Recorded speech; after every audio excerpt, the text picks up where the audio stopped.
kalabs, susunduin ko pala si si Vincent. So ayan, malamig na talaga dito sa Finland ngayon. Is 8 degrees na lang tayo. Uy, mahangin pa, so malamig, talagang malamig. Ayan po mga kalabs.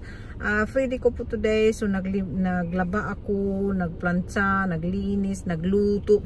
Ganun talaga, hindi ko mamaya isasama ko kayo sa paggawa ko ng ating cabbage pickles, yung pula na cabbage ba. Isasama ko kayo pag nakauwi na ako, so gagawin ko yun. At tawag nitong ipapakita ko sa inyo kung paano gawin so first time ko din gumawa at nakita ko lang siya sa meron lang ako nakita pero parang masarap naman tingnan. So meron kasi akong pula na cabbage, so gusto ko din i-try kasi syempre masarap din naman kasi ang cabbage kainin, di ba? So tapos pickle siya. So papakita ko sa inyo kung anong ingredients natin mamaya. Parang kung gusto niyo ding gusto niyo ding matutunan, kasi alam mo naman ang mostly natin sa vlog ay nagluluto, kumakain, o di ba? Charot. Ayan po mga kalabs. So maaraw nga dito pero sobra talaga ang lamig, tsaka mahangin talaga siya mga kalabs. Ayan. Ayun, at makipagkita sana yung kaibigan ko ngayon, pero sabi ko medyo masakit ang ulo ko. Ewan ko kung bakit medyo masakit yung ulo ko. Uminom na ako ng lemon juice, tapos nakatulong naman ng konti yung lemon juice. Kaya ayun, tapos sabi ko mamaya pagkatapos ko, kasi yung niluluto ko saka ko na siya i-fry pag nandoon na din sila ni Davide at saka si Vincent, kasi parang fresh ba siya. Ayan, tapos gagawa ako ng salad, and then yun ang kainin namin kainin nila, kasi kumain na talaga, nagchibag na talaga ako kanina mga kalabs. Grabe yung kain ko ng kumain ako ng pusit, kasi yung kaibigan ko kasing Thailander, yung amoy nga ng ko, yung amoy ng labi ko ay yung lasa ng dila ko is yung tuyo pa talaga, yung alam mo yung tuyo na may candy ako dito, so kakain ako ng candy. Ayan po. So yun po ang ko kanina kinain, yung ang kinain ko po is yung broccoli na binlunch ko na siya ng 2 minutes sa boiled water, and then itlog na nilaga, yung 4 minutes na nakalaga, yung malambot sa loob, kasi matamis talaga siya pag yun ang kakainin mo. And then mga kalabs, so haggard tayo mukha ngayon dahil hindi tayo nag-ayos or hindi tayo walang lipstick, di ba? Mostly kasi pag nakikita nyo may mga lipstick ako, mostly may lipstick ako, pero dahil nasa bahay lang ako at susunduin ko lang si Vincent, hindi na tayo naka-lipstick. Kain tayo ng candy, parang yung lasa ng kusuka at saka yung tuyo, yun ang lasa ng aking bibig.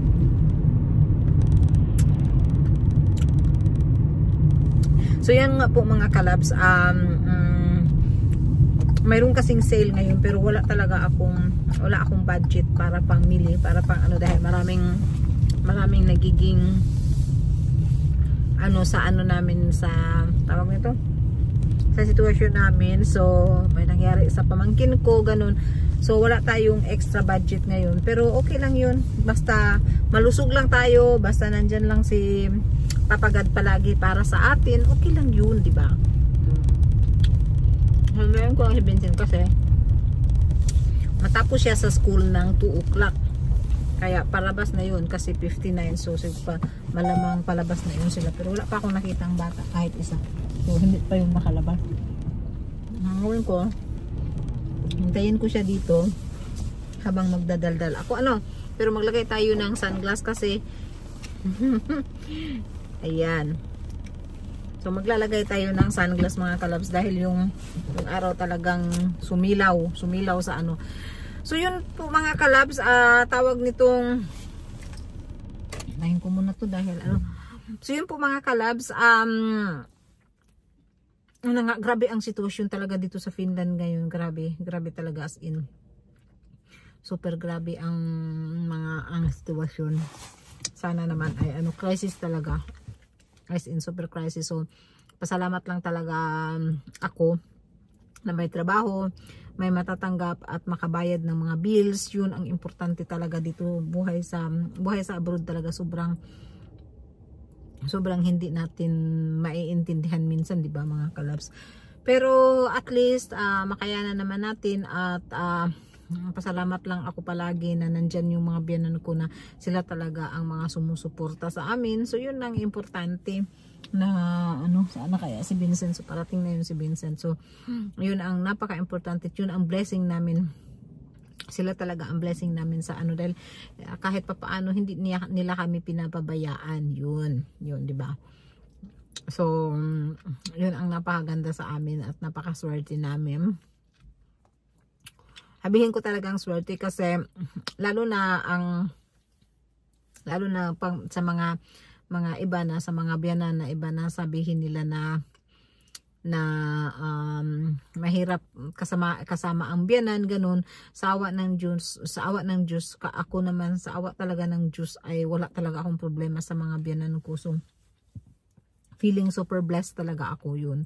So mamaya i-continue natin ito mga kalabs kasi magluluto tayo ng cabbage. Magluluto ako ngayon ng pansirote, yung bang dough ng pizza, tapos lalagyan mo siya ng ng tawag nitong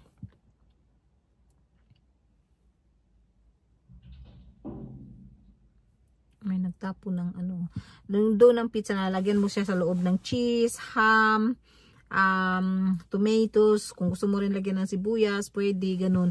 Yun ang lulutuin ko, tapos ipa-fry ko. So yun mga kalabs ang gagawin natin. May nagtapo ng bike. Tingnan mo mga kalabs, tingnan natin kung makita yung may nagtapo ng bike. Anong pinagtatapon niya? Grabe, tingnan natin. Nakita nyo mga kalabs, bike tinapon. Yun tinapon yung bike. Grabe, pinagtatapon yung bike. Iba-vlog ko yan mamaya. Pupuntahan ko yan dito para mag-vlog ako mamaya niyan. Tingnan mo, ang dami niyang pinagtatapon mga kalabs. Yung mga lawnmower. Pinagtatapon lang niya dyan. Grabe. Mang-aano kaya tayo din doon mamaya, mang-dumpsters tayo. Pwede kaya? So, ito po mga kalabs, ayan, gagawin natin yung sinabi kong gagawa tayo. So, meron po tayo ditong carrots, ginger, sibuyas, itong cabbage nating pula, tsaka ito pala yung ating suka. Yan, may suka tayo. So, yan ang gagawin natin mga kalabs. So, linisan ko lang itong carrots natin. Ayan po. So, ito na nga mga kalabs yung ating hihiwain na natin itong ating cabbage na pula. Ayan. Ayan po. Ay, ang ganda kaya ng kulay niya. Yan po yung ating mga cabbage. Isa lang yan. Yan. Ilalagay muna natin siya dito. Kasi mamaya na natin, ang bango pa naman niya. Paano ba ito? Hihiwain yan. Hihiwain natin ng ganyan. Ang ganda kasi ng kulay niya, kaya maganda siya. So, ito yung gagawin kong pangregalo. Ayan, tingnan nyo. Sobra naman talagang napakaganda ng kulay, mga kalabs. Ayan, so, ang gagawin natin ito, para naman mayroon tayong makain-kain paminsan-minsan. Healthy din naman kasi ito dahil the more na yung kulay niya ay dark, the more siyang tingnan mo naman tsahan akong damit. Ayan, so iwanan na natin yun. Then mayroon po tayo ditong carrots, mayroon po tayo ditong onions, tapos yung garlic natin malalaki. Ito mga kalabs, galing pa talaga ito sa Italy. Aray ko. Galing pa talaga ito sa Italy.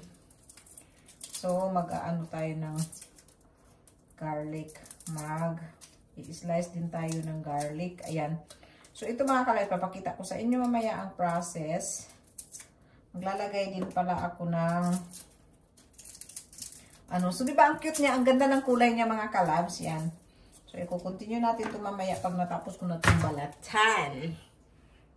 ay hihiwain na po natin yung ating bawang. So, yung bawang natin ay sobrang malalaki. Kaya, ayan.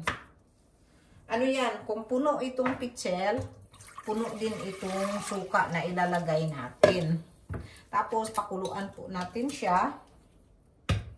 Pakuluan po natin siya. Yung hindi naman yung kukulo na talagang kulong-kulo. Ayan. So, isang buong suka. Tsaka, so, bali half-half siya. Half-half. Half na suka, half na Tapos, lalagyan natin siya ng kunting asukal. Ayan. O, puno na siya. So, ngayon, iuun natin ito. Tsaka, medyo pakuluan natin siya. Hindi naman yung kulong-kulo. Lagyan natin siya ng kunting asin. So, nilalagay ko siguro mga 1 spoon na asin. Ayan po. So, lagyan natin ng 1 spoon na asin.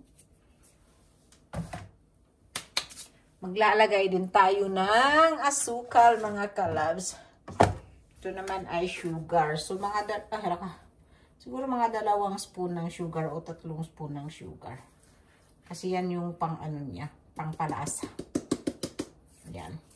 So, pakuluan lang natin yan. Pag kumulo na yan, and then, nandito pala yung ating mga binubowel natin siya, yung ating disinfect natin yung ating So, ganyan ang ating So, pagpatuloy na natin, hihiwain ko na yung ating sibuyas.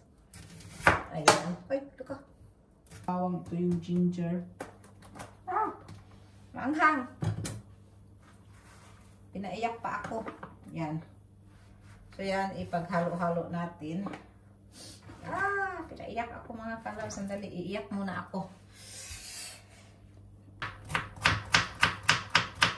So, ayan na, mga kalabs.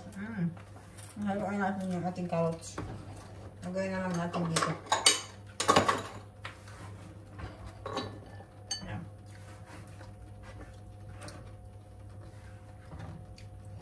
Ngayon, hihiwain natin ang ating cabbage.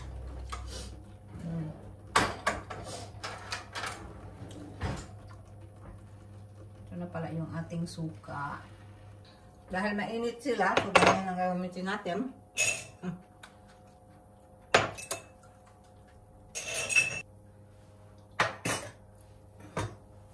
At hihiwain na po natin ang ating cabbage na napakalutong. Paano ba ito hiwain? So, hihiwain natin siya ng paganito. Ayan, para mahaba siya ba? Ayan.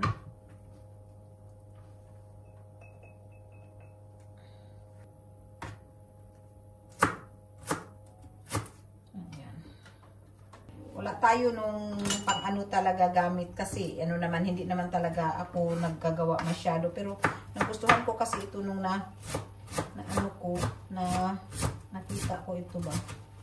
Nagustuhan ko siya, tapos na masarap ang lasa niya nung natikman ko. Kaya sabi ko, gusto ko din gumawa nito. Kasi madali lang naman gumawa. Ayan. Time lang talaga ang wala. Ay, kuka. So, gagawin natin ngayon, mga kalabs, is maglagay tayo ng carrots. Yan. Lang naman yan. So, tayo ng onions. Tapos, yung garlic. Garlic niya. Yan. And then, yung ating ginger. Yan, ginger yan. Ngayon pa ba ang ginger? Meron pa tayong bawang.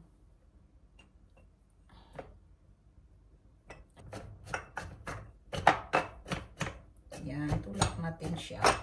Ngayon, medyo mahawakan na natin kunti yung ating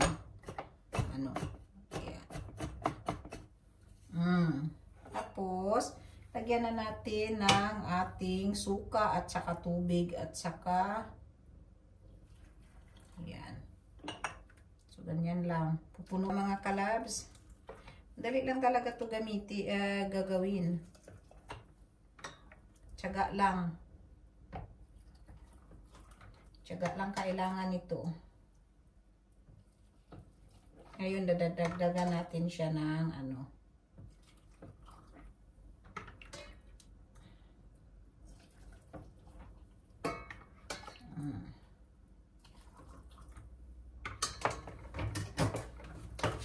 maghiwa tayo ulit nito. So, ayan mga kalabs, i-ano ko lang ito, pareha lang ang process nito. So, lagyan mo ng bay leaves at saka yung paminta.